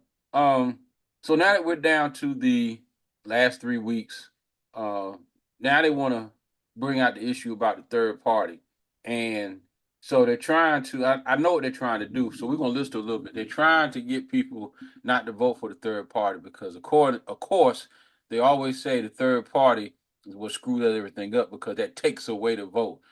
I don't necessarily think it should be looked at that way because we shouldn't just have two choices. We should have as many choices that want to be out there. Yeah. Which means they need to do away with the electoral vote. It ought to just be the popular vote, one person, one vote. Whoever get the most votes win, and whoever wants to run, that's fine. And all this money limitations that they put on it for you to even participate, or whatever the case might be, need to go away. But if you're a eligible candidate that meet all the requirements to run, you should be able to run. But anyway, MSNBC decided to do their little spin on the third party candidate. So let's listen. Let's listen to a little bit. Until Election Day, voter registration is underway across the country. In fact, it's actually already closed in about half of states. By the way, check your state's registration deadline. Early voting has begun in a handful of states. Mail-in ballots are being sent out All of this is to say the election is, in fact, underway. If you're a voter in Virginia, for example, you will receive a ballot that looks something like this. The choices before you will include Kamala Harris and his running mate Tim Walz, Donald Trump and his running mate J.D. Vance, and 4 other candidates, including Jill Stein, Cornel West, names you might not be as familiar with. So let's talk for a moment about these third-party options. The majority of Americans right now are dissatisfied with a two-party system. They want other party options. But historically, third-party presidential candidates have never been that successful in America. Let's look to history to understand. In 1992, Texas billionaire Ross Perot ran for president as an independent against Republican George H.W. Bush and Democrat Bill Clinton. Perot ran on a platform focused on economic reform and reducing the national debt, as well as political and congressional reform, and in opposition to the trade deal NAFTA. He ran a real serious national campaign. At one point, he was the leading candidate in a major national poll. He participated in all 3 national debates on stage with Clinton and Bush. He ran ads, he made speeches, and in the end, he won nearly 19 million votes. That's nearly 19% of the popular vote overall. That's a big deal. Ross Perot made the strongest third-party run since 1912. And he still didn't win one single electoral vote. Of course, Clinton ended up winning the election. He won the popular vote by just under 5 points. He won the electoral vote by a landslide. Many Republicans at the time blamed Perot for Bush's loss, saying he pulled votes away from Bush, though Perot's impact is still up for debate. But now just... So to speak on that, because I remember when Perot ran, and you can chime on this, Quentin. I honestly believe, first of all, Perot was a billionaire. He paid for he didn't have donors. He paid for everything himself. And to be honest, and I really believe that. Now, I could be wrong, but I really believe that's why he had a seat at the table, that he was able to afford a seat at the table. That's why he was in those elections and those debates, because he had enough money to afford a seat at the table. But if he had been any of these other third parties that's running that don't have that kind of money, he wouldn't have been in none of those debates. But he had enough money that they couldn't deny him, because he would have made a fuss. And he would have made sure that he would have been heard either way. So he had a seat at the table. But I really believe a lot of people just thought he was a joke. I don't think they took him as seriously as he was serious, because he was a businessman. And just like they claiming Trump is a businessman, that's what we need, a businessman, not a politician. Well, Perot was a businessman. And you go back and look at his things that he put out as far as how he was going to fix stuff. He had very, very detailed things on how he was going to do stuff, and how we need to fix the budget, and how we need to do this, and what needed to be geared. So it wasn't like he was just out there throwing stuff. He had charts, graphs. He had everything to back up what he was saying. But I don't think the people just took him seriously, to be honest. I think people looked at him as he was a billionaire that had money, and he was just doing this as a hobby, I guess. I don't know. What do you think? Yeah, no, I agree with you about him having a seat. He was able to finance himself. So, it wasn't much they could do to him to where it wouldn't have been obvious. Right. And the same is true about Michael Bloomberg during 2016. He financed himself. Yep. I mean, he spent something of like $500 million on campaigns, his own money. Yep. So it's the same thing. Yep. But, I also think that they didn't take him serious, either. Yeah. I mean, I don't get it. Because to be honest, I thought Perot had a chance. I really did, because he was the only one that was making sense other than whatever these other people were saying. And I mean, who knows? He might have been the difference that we needed. I don't know. But anyway, we'll continue. Just weeks until Election Day, the 2024 race is tight and getting tighter, it seems. Lest we forget, President Biden won 4 years ago by winning key swing states by less than 1%. Trump did the same thing in 2016. And this race is shaping up to be just as close in entirely similar fashion. According to a recent Wall Street Journal polling, Trump and Harris are within 2 points of one another in 6 out of 7 swing states. That is well within the margin of error. Nationally, they are tied. This election may be decided by a handful of voters, in some cases by uncommitted and third-party voters. No matter your number one issue, no matter your key motivation for voting or not, whether it's reproductive rights or it's climate or a ceasefire deal or economic policy or immigration, no matter your motivation, understand that your voice, your vote is critical, at least this time around, and that there are really only 2 choices before you. Joining me now is the syndicated radio talk host show of the Thom Hartmann program and the New York Times bestselling author Thom Hartmann. Dean Obeidallah also joins us. He's the host of Sirius XM's The Dean Obeidallah Show, and he's an MSNBC daily columnist. Good morning to both of you. Thanks for being with us. Tom, on Friday, the Democrats released an ad against longtime Green Party leader Jill Stein, saying that, quote, a vote for Stein is really a vote for Trump. Jill Stein is polling at about 1%, but in some of these battleground states, particularly Michigan, that could be decisive. Yeah, this is exactly what happened. And good morning, by the way. This is exactly what happened in 2016. In Michigan, Wisconsin, and Pennsylvania, the number of votes that Jill Stein got in each one of those 3 states was greater than Trump's margin of victory.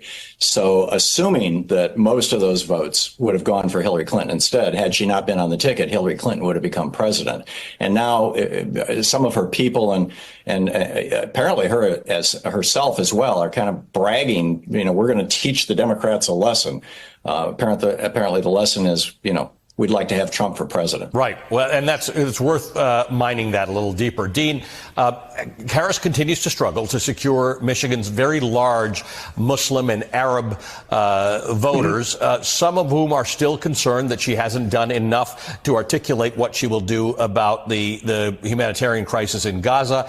Harris has called for a ceasefire. Her voice, she continues to voice support for Israel, but voters can only vote, right? All they can do is cast a ballot or not cast a ballot. There are a lot of people who are saying they're either not going to cast a ballot for her, they might sit it out, or they might vote for Jill Stein.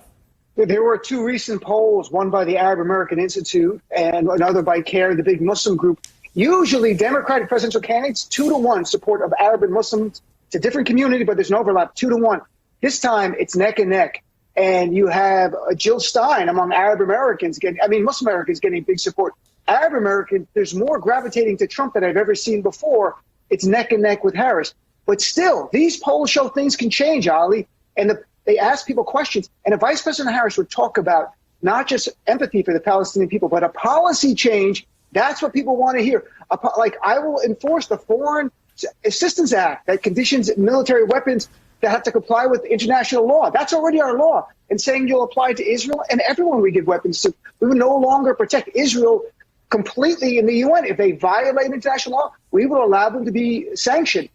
That little things, it's not turning your back on Israel. It's bringing it in compliance with international law. That could change it. It would animate people to come out and vote based on the polling. And I just spoke to Layla Elabed, the co-founder of Uncommitted, who their top priority is defeat Trump. So I want everyone to understand, the top priority of Uncommitted is defeat Trump. Some of them, though, are not going to vote for Harris. That's the other issue. She can get them, though. Tom, I come from Canada, where we have multiple political parties. There are some countries that have too many political parties. Italy has been a great example of that. Israel has been an example of that, where you can't sort of secure governance when everybody's always got a minority.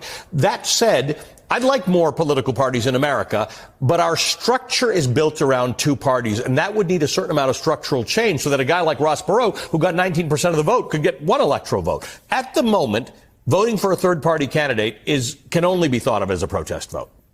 Absolutely. The problem is that we got our system of government, our system of voting in 1789. And, it was the first time it had been done in thousands of years, and they didn't quite get it right. We have what's called first past the post, winner take all elections. And when you have that kind of an election system, and we're one of, I believe, 7 or 8 democracies in the world that have this, you end up with a two-party system. There's just no way around it. The solution to that was was developed in 1861 by John Stuart Mill, where he proposed proportional representation, where, say, if your party gets 12% of the vote, then they get 12% of the seats in Parliament. And the result of that is that you can have multiple political parties, and then you have to form coalitions and work things out. And there's a lot of negotiating going on, but it's far more democratic, and it really opens things up. The only way to do that in the United States would be with a constitutional amendment, which ain't going to happen. Right. Or the first way to do that, excuse me. The second way to do that would be with a national instant runoff voting program, which the Green Party has frankly been pushing for years and has gotten in more than 100 American communities now, which is a great thing.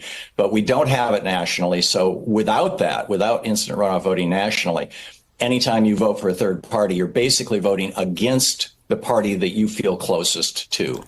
And that's the interesting part, Dean, that for a lot of people you're talking to, for better or for worse, they are possibly feeling closer ideologically to the Democratic Party. They're thinking this is a protest vote, but it may just be a spoiler. And are people able to make that distinction when you talk to them about it?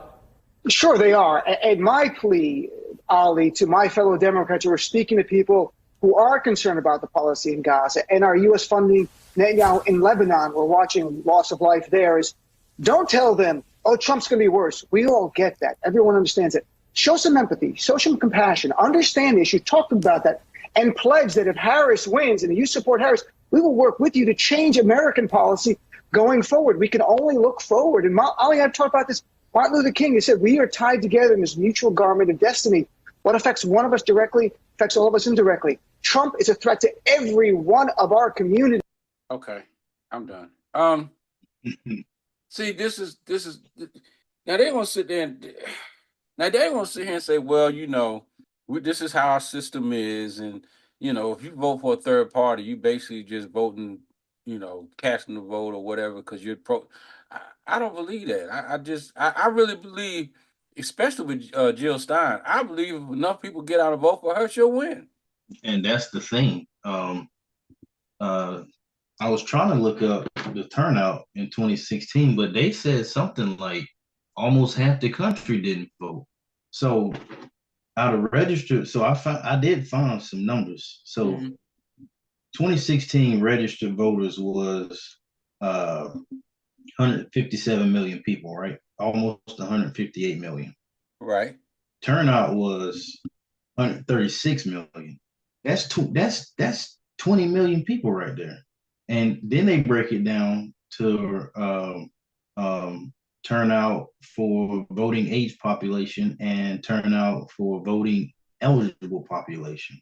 So eligible voters, let's see, voting eligible population right here. 2016, the voting eligible population is 230 million people. Only 136 million actually voted. That's close to 100 million people right there. Right. So the issue is, like you said, if the people that chose not to vote actually voted for a third party candidate because they don't want the two party system, then the third party candidate would actually win. That's what I would think. So what are we not getting? What are we missing?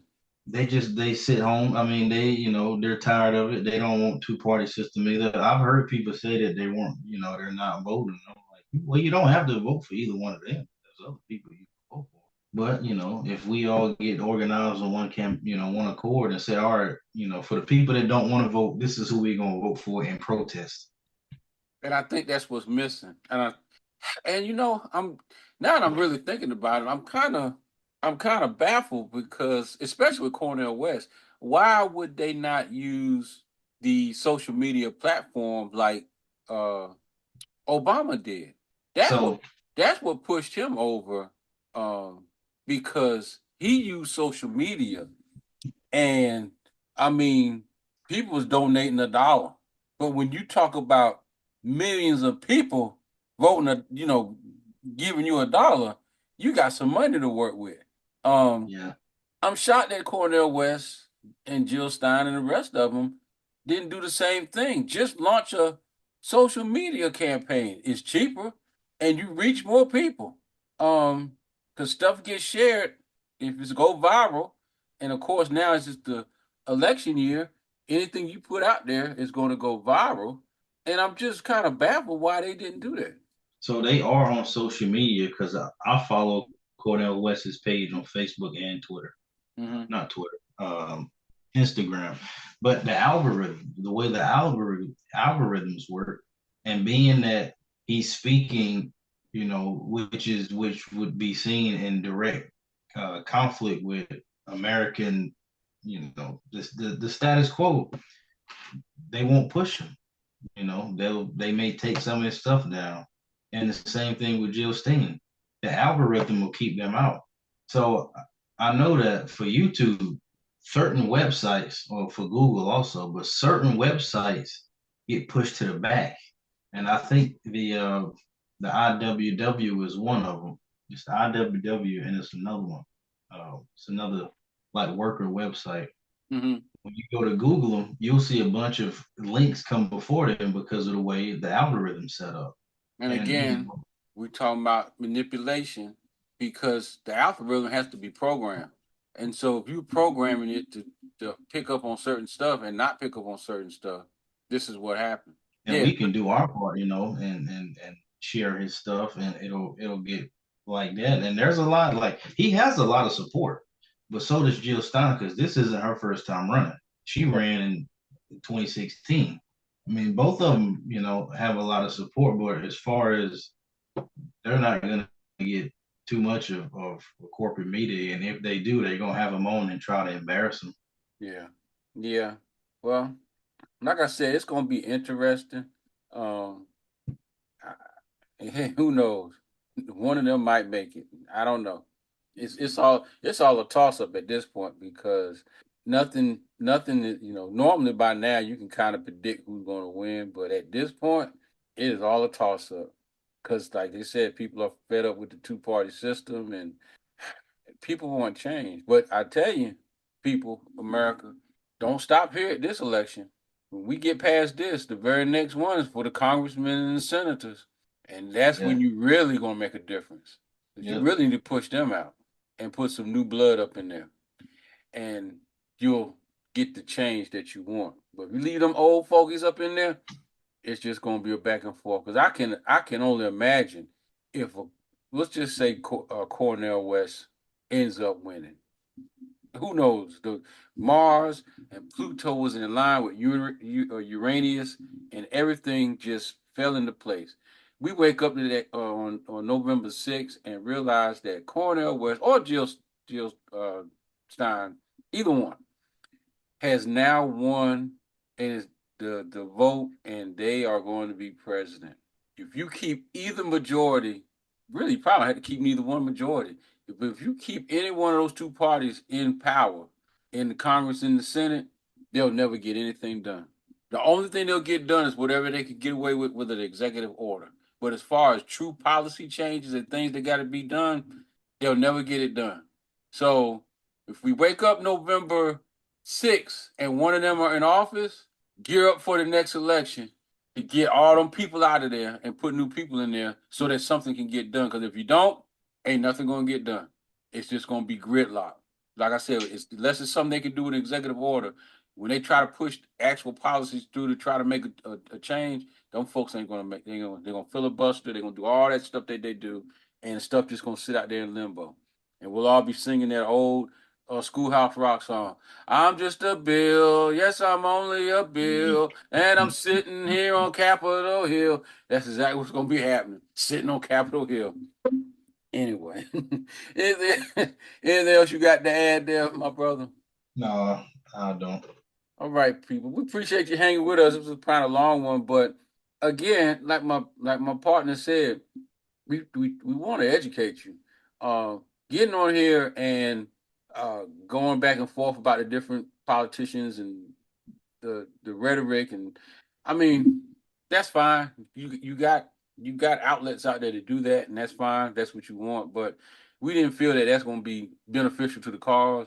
I mean, we bring stuff up, and we try to point stuff out, and we try to bring things to light. Just like today, I learned a lot. That taught me stuff I had no idea of mentioning some of the stuff that they talked about that puts things in perspective. And that's what we try to do.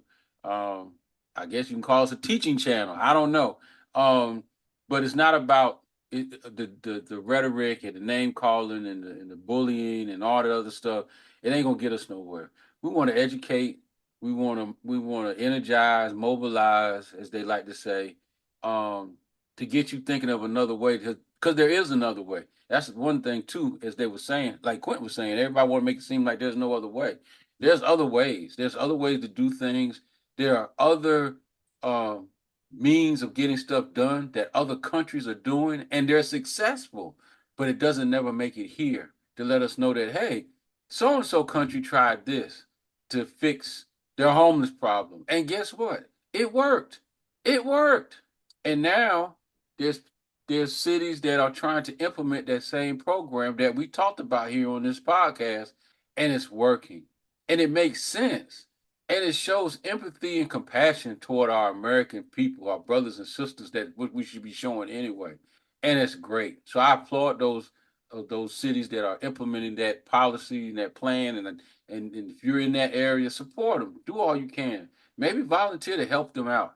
Give them money, something, but make sure that those programs thrive and flourish and go on to do great things for people. And let's kill this homeless issue that we have here. So anyway, also remember our brothers and sisters that have been affected by these two storms, Milton and Helena. Please help any way you can, whether it be through donations, supplies, volunteer, definitely your prayers. Help these people out because they keep going back and showing more and more pictures, and it's just amazing the power of water, what it can do. I mean, you already see it. That's why they tell you when you see water, turn around, don't drown. They're serious. Because moving water at a high rate of speed, it does some damage. And we're talking about people are still stranded. Like where they had access to get out of wherever they was at, it's gone. It's like there's nothing there. And so these people are waiting for somebody to build some kind of access road, or they're going to have to fly them out. I don't know what they're going to do, but these people are stranded in these little pockets where they don't have nowhere to get out. And so hopefully the government is not acting stupid and that they're giving the resources to these people, South Carolina, Georgia, Florida, because they're going to need it. They're going to need all the help, and it's going to be an ongoing thing because this is not going to be over in 90 days. This is going to be an ongoing thing. So, because you're talking about to come in and clean all this stuff out and then start rebuilding. So, anyway, keep those people in mind and help however you can. So, anyway, that's it, folks. We are out of here. Again, this is the Truth to Freedom podcast, real talk for real people. Again, my name is James Parker, along with my man, Mr. Quentin Williams. Sir, I enjoyed you today. I enjoyed you as well. So, we're out of here. So, tune in next week. We'll have another topic, and we'll dive in and discuss it, dissect it, and do all that good stuff here. So, until the next time, as always, Truth to Freedom podcast, real talk for real people. And as always, God bless.